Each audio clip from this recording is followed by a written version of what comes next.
Mshamara kuchetu na nwananyo. Uchebe, mashamara kuchebe, tumara kuchetu nwananyo. Kuchetu dumagona kuchetu Mshamana kuchetu na nwananyo.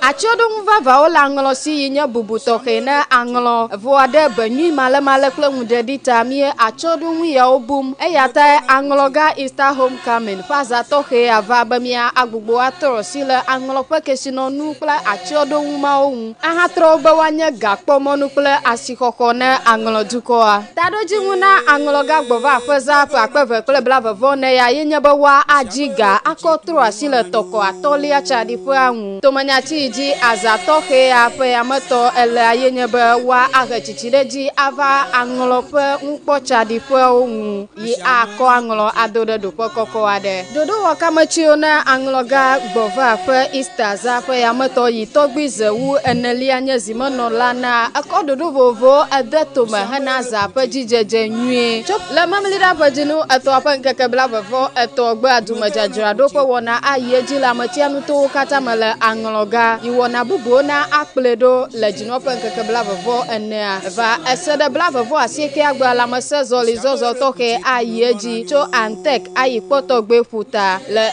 njiga atome tututu le fiekpaji abosomikadi sisi anye wona yi ayeji wako atozame aha agede azanwu to yi avaji le memlida pejinu eto apen kekebla eto agbe yiwa ade anglope kesinonu kle lekewonu afia angloga Easter gbova peza patotu ama ano angloga EP park lemdoga wieve pla fama ome yitogbizewu enelia anozimene wona tohe wopo benava bawa gbugbo atrosila anglope asikonu vava onu donkwe beta doji nwenye bawa ajiga akwa atrosile toko atolianwu na enya angloga vijiji ajiba lekewonu na gbugbo afodeta sihoko na no nwu awo wona no wo mebe azaya natemu aje jinwie ejibe ya adualo angloga Easter gbova apeza pe ya motoa yo kapojesi wonya 0540549966 alo 0549834614 agate nwayo 0248369994 angloga Easter gbova apeza va nemi agbugbo atroshila anglope kesinonu vava owu